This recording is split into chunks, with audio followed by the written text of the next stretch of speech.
Welcome back, conscious creators, healers, old souls, and intuitives. For those who don't know, my name is Jay, and today we're back with an exciting video today. So today we're going to talk a little more about energy. And I want you to take a notice of the recent events that's been happening around us lately. How people are coming out and saying things that that needs to be said, speaking their truths in ways that isn't normally traditionally accepted by society, but yet they're doing it. And I want you to ask yourself why. And not only why, I want you to ask yourself, what does it mean? Because I've been hearing a lot of things around, there's a shift. You got to understand what's happening in the world when it comes to the old ways of living and versus the new ways of living. And I want to shed some light on that experience, at least from my perspective and my experience so far. So you see this sign back there, right? The S, the A, the line through the middle, and the 7 chakras. So that symbolizes the School of Ascension. And when I was 18, this was like 2017, I received a dream. In a dream I received, I was like half asleep, half woke. But what I seen in that dream and what I felt was a world of people all coming together around each other. There was no more worry. There was no more doubt. There was no more confusion. There was no frustration. There was no anger. There was legitimate peace, and truth among one another. And the feeling of this dream was truly magnificent. And it was magnificent because I've never felt anything like that before, especially like how I grew up, like feeling that. It was amazing. And then a little bit after hearing those words or feeling those feelings, I heard words that said the School of Ascension. And I knew that in that vision I seen, the reason why people were able to come together is because everybody had an understanding of something. They knew something. And they knew it so well that it allowed them to see beyond their fears. To see beyond their insecurities, their doubts, their confusions. I mean, if you think about it, everybody is experiencing something. Like if you really look at it to its core. I remember the other day I was sitting with a friend of mine who's going through a challenging experience in their life right now. An experience that not too long ago I had to walk through myself. And as they were going through their experience, I was listening to them with an open heart, and I was feeling so much compassion for them. And I was connecting with them on every point, because as they was describing what it feels like to go to that experience and go through that challenge in their life, I too was connecting with them exactly where they are and feeling how it felt when I was going through that experience. So in that moment, we felt oneness, and I even felt a bit of tears coming to my eyes because I'm like, wow, I know exactly what you mean. And I had all the words to tell them how to get through it. Literally. I could have told them exactly what they needed to hear, and at one point I considered it. But a part of me realized that no matter what I say to them, I can say the exact words they need to hear. It's them that got to understand it, cognize it, get it, and then make the decision to move forward. And when I realized that, at first I felt a little bit powerless. Like, I want to help. But what am I to say? What am I to do? How am I to be? And will it be enough to actually help them over that hump that they feel that they are going through? And then I took it bigger. I said, I'm not just going to look at this person, but I'm going to look at humanity as a whole. and what we need to get over that hump. Whether the hump is pro-choice or pro-life or blacks and whites or Mexicans and all the different races. Or whether that hump is Democrat or Republican, or whether that hump is this is how we should go about our future versus that. And I thought for a second, what is it exactly that we understood in that vision that I had?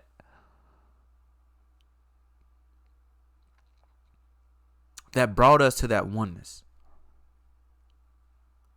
And I'm sure you may have your own perceptions of what that is. Like you may feel like it's God. You may feel as if, well, if we just had the money, right, Or maybe you feel as if we had a good president up there. Or maybe you feel like if we just built more communities and taught our kids right. So to you, the hump and getting over it may be one answer or another. But in this vision I saw, the vision of the School of Ascension, it was something else. I don't think that it was an idea. I think that it was a feeling that we all felt. A feeling that each person experienced in their own way. A feeling that one person may call God, but another may call money. A feeling where one person may call getting a good president, while another person may call building those communities like we discussed. But a feeling nonetheless. And we were able to access this feeling collectively. Now think about what it means to be a collective. It means to be a part of a whole. It means to understand yourself as an individual, but also see yourself as a community. A piece of the working whole. And I spent the past 4 years since that vision, that day, really building the School of Ascension. But at the same time, really trying to understand what that feeling was. And how can I not only create it, but how can I give that feeling to everybody that comes across my path? Whether I'm giving that feeling as art in these videos that I record, and whether I'm giving that feeling as a hug or a laugh. My life became really about how do I get into that feeling and stay there. Not only for the betterment of myself, but for the betterment of those around me. Because in that feeling, there is no anger. In that feeling, there is no confusion. There is no doubt. There is no opposition. There is nobody or nothing we have to beat or overcome to be what we know we are. And in your case, you may be a musician. In your case, you may be a talented playwright. Or in your case, you may be just a loving mom. But throughout the day, we all face our own experiences that seem as if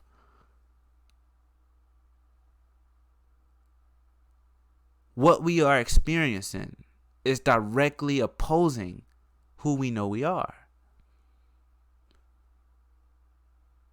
And in those experiences, it is literally impossible to win.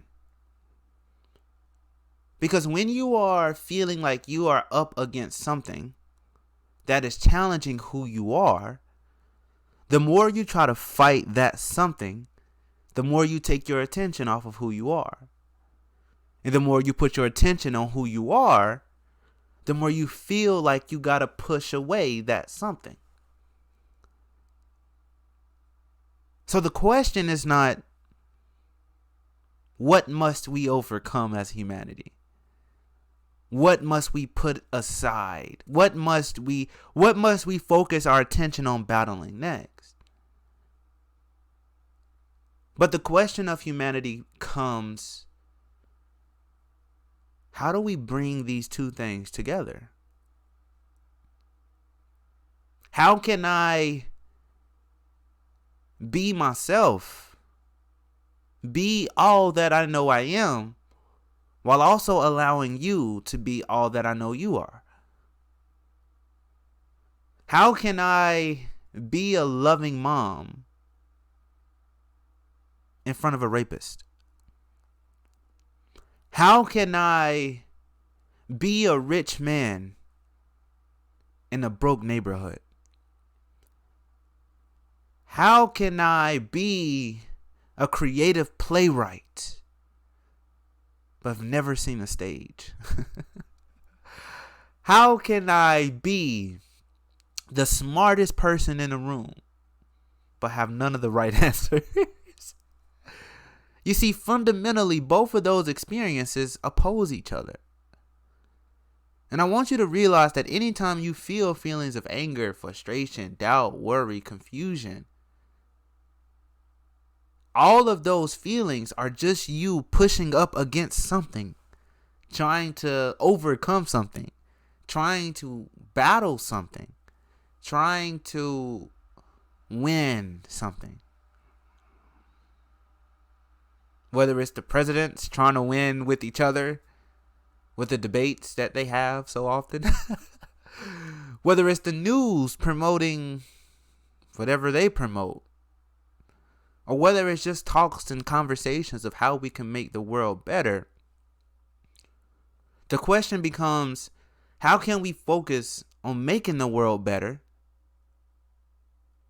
while also loving it as it is? How can we bring these opposing dual concepts in our life and bring them as one and create a path from that? And, you know, for the longest, I searched for that answer. There was even a point in my life where I gave up the societal way of living altogether, and I went and lived in a tent. And I meditated every day. I did yoga. And I brought myself into a state of being where I can feel that feeling that I felt in that vision every day. You see, in that feeling that you feel, the feeling that I felt in this vision, in that feeling, there was nothing to push up against. There wasn't two concepts that opposed each other. Being in front of a rapist wouldn't make you a bad mom in that feeling. Being in a broke neighborhood wouldn't make you a poor guy in that feeling. Being on the moon wouldn't leave you without oxygen in that feeling. Because in that feeling, everything was truly connected as one. And I want to talk about, how do we get to that feeling? How does one go from being in a state of being in their life where they feel as if they constantly push up against something, to a state of being where everything is welcomed as one? How do we make that shift to a state of consciousness where we can accept everything and everyone as it is? How do we get to that state of being, that consciousness, where we as a collective can move towards creating a better experience for humanity, while also enjoying the experience now? What is that consciousness? What is that feeling? And how do we get to it? Well, I want to talk a little bit about energy and consciousness. I want you to know and understand that everything is energy. Love is energy. Hate is energy. They may be in two different forms. Got me on that one. But it's still energy. If I take a fork out of the drawer and I also go take a spoon, they look different. I wouldn't take a spoon to something I would use for a fork, and I wouldn't eat my cereals with the fork either. I would use a spoon, of course. But at the end of the day, they're both made out of metal. So that's how energy is. Everything is connected as energy. And since everything is connected as energy, everything can be felt in its purest form. You see, when you move into experiencing your life as a moving feeling, as a flow that is always pushing you to become more, that you can feel within yourself, that you can connect to life as an experience that is meant to be experienced rather than understood, life takes on a different shape. It takes on a different shape because you find yourself in communion. You know what it means to be in communion with something? With life? You know, like, imagine a mom carrying her baby.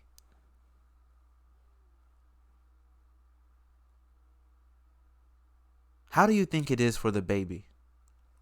Do you think the baby wake up some days in the stomach, stretch around? It's pretty cramped in here. I need some space, man. Is that a bladder right above me? Oh no, we gotta change that.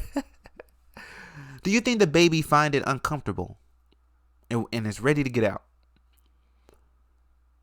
Do you think the baby dream about what it will be like to no longer be in the stomach?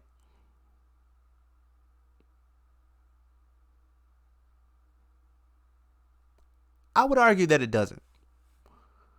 I would argue that the baby enjoys its experience while it is there. It's getting its nutrients every day and it's growing into who it will become when it's time to come out of the stomach and into the world. Because I feel like the baby knows something that as humans we sometimes forget. You see, I think the baby understands that if it was to actually get what it wanted right then and there and come out of that stomach at 6 months, 5 months, 7 months, 4 months, 3 months, and it actually woke up and life said, okay, boom, come on out. I don't think it would like what will happen if it actually came out of that stomach. Do you? No, because it wouldn't have all that it need to be what it need to be to actually live in the world. You see, that baby sit in communion in the stomach. It's at one with the mom as the mom is at one with it. The mom may have its periods of uncomfortability herself. Trying to sleep and feeling the baby kick is something I haven't experienced, but it must be pretty uncomfortable. I am 9 months, by the way, if you can't see. Got a baby on the way myself. But it can't be so comfortable for her. But just like the baby, she wouldn't wish the baby to come out any sooner than what it's supposed to. So being in communion with life is similar to being a baby in the womb. For each moment is meant to be spent now, right now. And of course, there will be times where we get glimpses of the life ahead of us, inspired ideas or premonitions of what could be, just like the baby feeling himself kick, feeling his legs for the first time, and knowing that, wait, there must be a little something more than right now. Because these feet are made for walking, and that's just what they do. But one of these days, these feet are going to kick away. So the baby must be singing when it's in the stomach.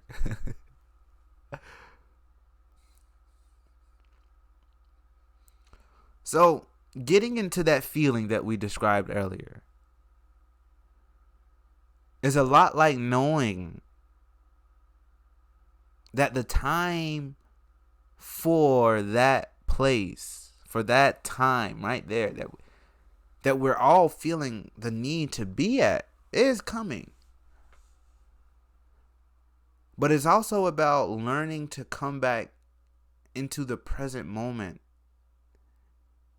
in such a way that you can commune with life, that you can feel every second of the day, that you can know every bird that fly across your path, that you can know every squirrel that runs along your journey, that you can know every butterfly and every ladybug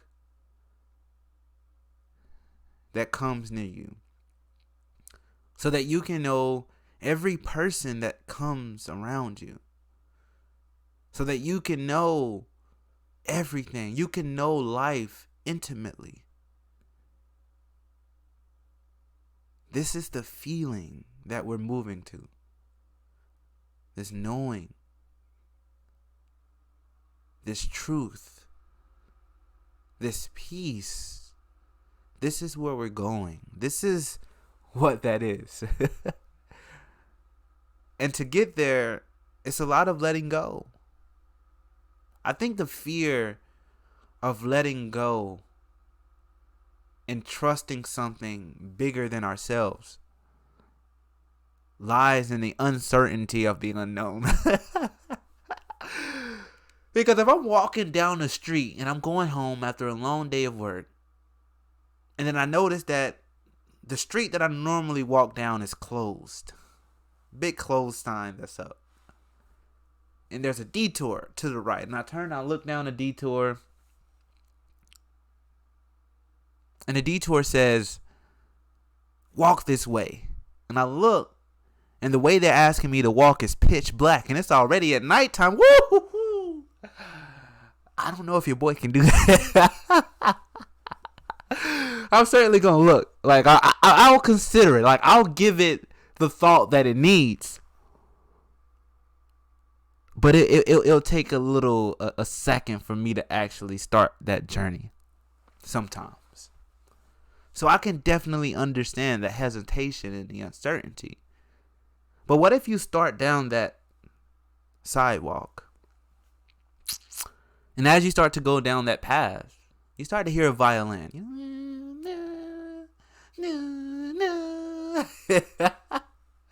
And you start to hear this violin and you're like, wow, I wouldn't have heard that violin if I took my normal path. That's beautiful. Then you keep going a little bit more. You start hearing a drum.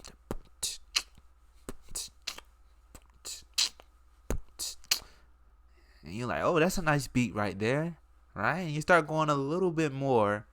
And you start hearing a violin and a drum. You're like, whoa, okay. You got the shoulders going on in the eye. You know what I'm saying? Like you getting jiggy with it. And you're having a whole new experience of your walk home that you wouldn't have had if you didn't go that way.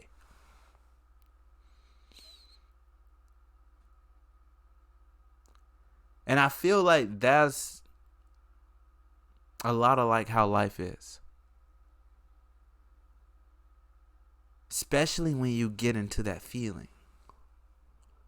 You get into that state of being where you're just enjoying every moment now. And you start to notice that life is a lot different than you thought. And when it starts to happen so much that every time you try something new, you do something new, and you learn to just be a loving mother in the face of a rapist, you start to notice that there's nothing in life that really can challenge who you are, because who you are is infinite. It's complete. It is. It exists. Like how can you not exist? You know? How can who you are not exist? That don't make sense. You are here right now, listening to me, awake. You exist. How could there possibly be something out there somewhere that can deny that? You know? So if there is nothing that can deny your own existence, then why do we try to protect ourselves so much? Why do we feel otherwise sometimes? Why do we feel that, oh, I can't walk down that alley. I don't know what's going to happen down there. Why do we feel, oh, he cannot be a rapist around me, or she cannot have those shoes on with that shirt? Why do we say no? Why do we deny anything else to exist outside of us, or seemingly outside of us? Why do we feel like if we let that thing exist, I can no longer be me, if you too are infinite? Why does that battle of the 3D happen in the first place? Why do we need to push against anything to become what we know? Why do we need to vote out one president to have another? Why do we need to change or force a change on anything? If who you are is infinite and it will exist, and all the things that make up you will exist independent of your effort, why do we feel sometimes that we have to make it so? Like I gotta prove that I'm funny. Like I know that I'm funny, and you can't tell me, you know what, let me tell you a joke. I gotta tell you a joke right now, and you better laugh. You know? I find that interesting that happens. But that's what that shift is all about. It's all about the communion with life. And being in such a state and so connected to life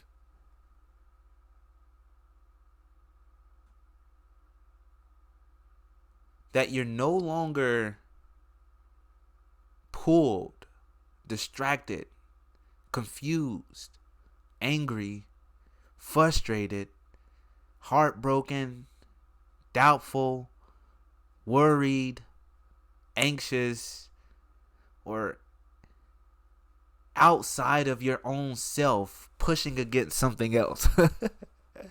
What is there is to doubt about? Why are you doubting? You know, like, why are you afraid? Like, why are you afraid that something you don't want to happen will happen?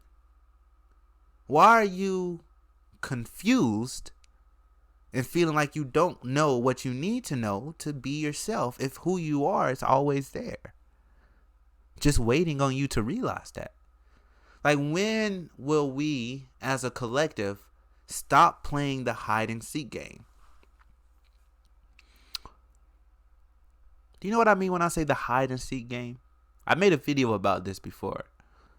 I made a video saying that there's two parts of us. There's the you that you were, and then there's the you that you desire to be. Now, the you that you were is a lot like Rapunzel. You ever heard that story? She was up in the tower. She let her hair hang all down, right? And she had beautiful hair. But she hated that tower. Like she did not like living there. She spent her whole life stuck in this tower. She would complain about it. She didn't like it. She blamed that lady for putting her up there. She knew she had another life and she didn't like it at all. But anybody who really knew Rapunzel knew one thing. And what did they know? They know that what Rapunzel wanted the most in the world was to finally get out that tower. To enjoy her loving hair. To see the life that she always wanted to live. To meet a new boyfriend, I think she ended up meeting. Then to do all the things that she wanted to do. And these two experiences are super different. One is being stuck in a tower and I don't like it. And the other one is I want to see the world and I want to be free. I want to be a free boy. I sound like Pinocchio a little bit. I want to be a real. And that's what the other one was. But what I want you guys to see is she wouldn't have wanted to be this version of herself if she wasn't in the tower in the first place. Right? So sometimes being broke makes you want to be rich. Sometimes being in front of a rapist really show you how loving of mother you are. Sometimes seeing the injustice helps you to realize what it means to be just. Right? Now the hide and seek game works like this. Everybody has these two sides of yourself on every stance in your life. For example, if you're hungry and you want to get something to eat and you're starving, that will inspire you to go get some food. If you're thirsty, oh my throat, oh my God, I need some H2O now. That will inspire you to go get some water, right? So one side of the seesaw always leans to the other as we going along our journey. But the game of hide and seek that I mentioned that we play for some reason happens when you focus so much on the you that you were that you don't allow yourself to become who you desire to be. Like, I'm so thirsty, bro. Like, so thirsty. Like, there's no water. Nobody ever puts any more water in the fridge. The water they do got in the fridge isn't the water that I like.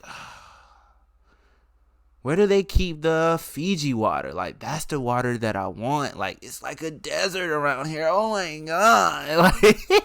Like you're so focused on this when you don't say, okay, well, what do I want to go drink? Is there some water at the grocery store? I think I'm going to go get some water at the grocery store. Oh, there's some water right there. Oh, that is Fiji. I didn't see that that's Fiji. I thought they only had that in the fridge. Okay, let me go get some of that Fiji water. Oh, drink. Ah, I feel so much better now. You see those two different experiences? Sometimes you can focus on one so much, like so intensely, that you can't see the other. And sometimes you can focus on the other so much that you can't see the one. You see, when you focus so much on who you desire to be, you completely ignore who you are right now. You ever heard that song? It's coming to my mind. I want to be a billionaire so bad. Buy all of the things that, you know, Bruno. Yeah, he's my guy. But that song is a lot about focusing so much on who you desire to be that you can actually create that fantasy in your mind. Like, yeah. You're not there, you know. Completely ignoring everything. Just like you can focus on who you were so much that you ignore who life has caused you to become. And this is called the poor little me. You know, the person that's always like, life is so hard. This life is so tough. Like, I can't do it. I can't go on like this. Like, Lord, please. We all know both of those guys, you know. And to get out the hide and seek game, I'm going to give you a secret. And this secret is the easiest yet hardest You see, two sides again. It's funny because it really is. It's the easiest for the you that you desire to be, but it's the hardest for the you that you were. And the secret is what I call harmony. You see, when you realize that you can't have both or one without the other, that you got to have both, when you realize that they both really connect, you'll start to create what's called harmony in your life. Do you know what it means to live harmonious? It goes back to that word earlier, communion. Harmony is being in such a communion with something that y'all actually start to positively influence each other. And I don't even want to say positively as I'm pushing away negative, but it just feels positive to the mind.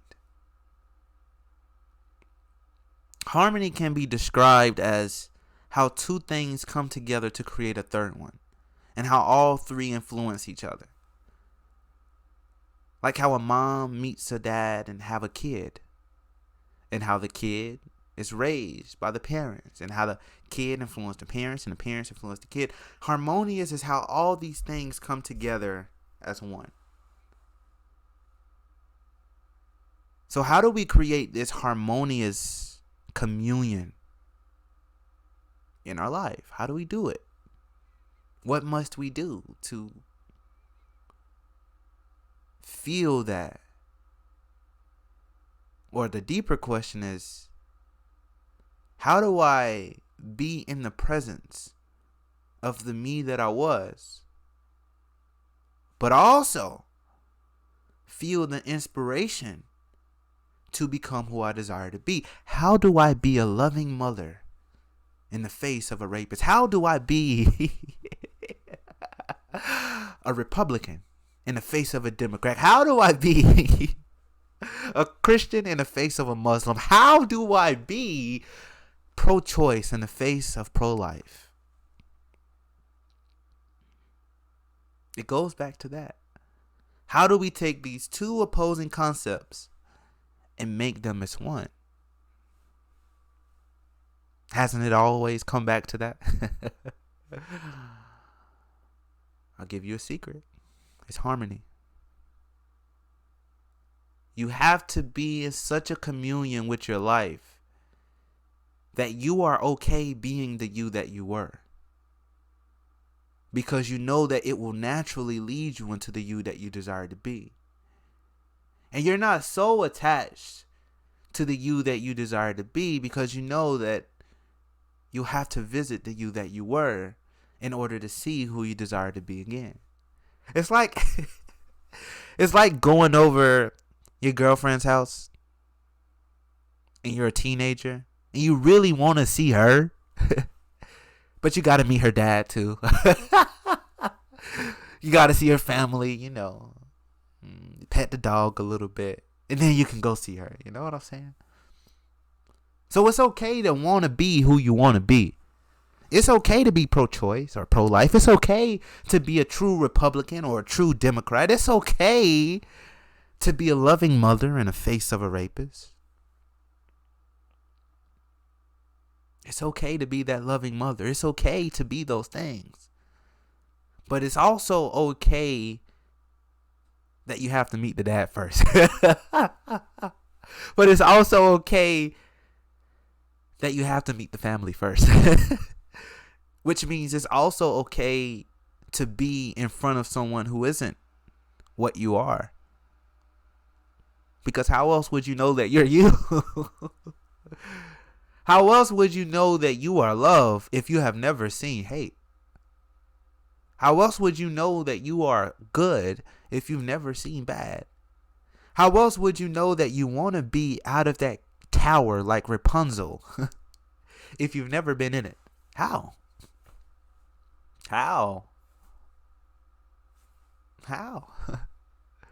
And when you can understand that, not intellectually, but experientially, I think, yeah, that feels good. Something starts to change.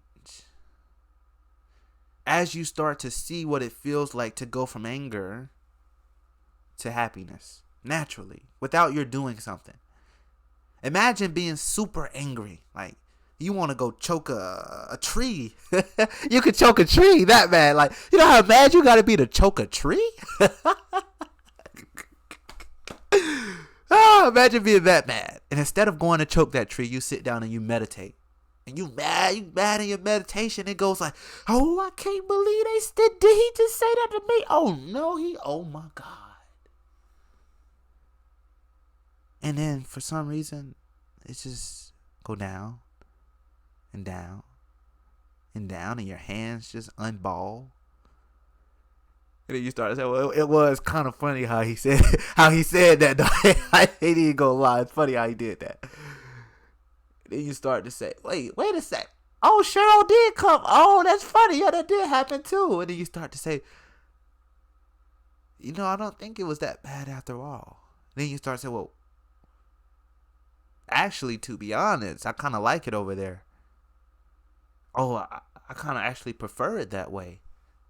Oh, well, that actually makes me feel better because I can now go and be this way. And as that progression happens, and you become something new, and you see that harmony of how one thing naturally becomes another, which is also called evolution, by the way, and you see the ascension within yourself for your own self and your own experience, and you'll never get caught up again by the you that you were. You'll never get trapped by this guy again. You won't get trapped again by him, because you know that through him always comes another, and through another always comes another. And when you can ride that flow in life, never getting caught up on the highs or getting caught up on the lows, but just being in communion with every moment, with every experience, with every second. On that day, your consciousness will shift.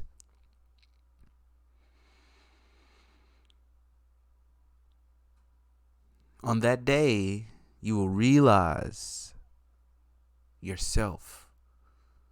And on that day, you will be free. So guys, I wanted to sit down and talk a bit about the shift that everybody's talking about, that's so prevalent in the consciousness right now. And I felt inspired to sit down and share some feelings. And if you guys like this, be sure you hit that like button and subscribe. And I'll catch you guys in the next video. And be sure to join our open discussion this week. Just like I sat down and we talked and we chat, I want to bring you guys on, and I want to have a big community chat where we all talk about life. We just sit back and we just chat it up, like we just vibe it out. And I want to hear you guys' opinions. I want to hear your life experiences. I want to hear your view on this experience that we all signed up to experience. Like, how has it been going for you so far? What if you made sense of all of this? So be sure down and below you sign up for our live discussion. Look, it should be about right there. Yeah, you sign up for our live. Actually, this will be better. You sign up for our live discussion because this week's question, everybody who answered the question at the end of the week, I'm going to pull out somebody's name and I am going to give that person $50 right out of my, where is it? Right out of my wallet. It's going to be $50 for you. So to win that $50, only thing you got to do is answer a question. That question is going to be in our live discussion below. So guys, see you in our next video whenever it's time. Catch you then. Bro,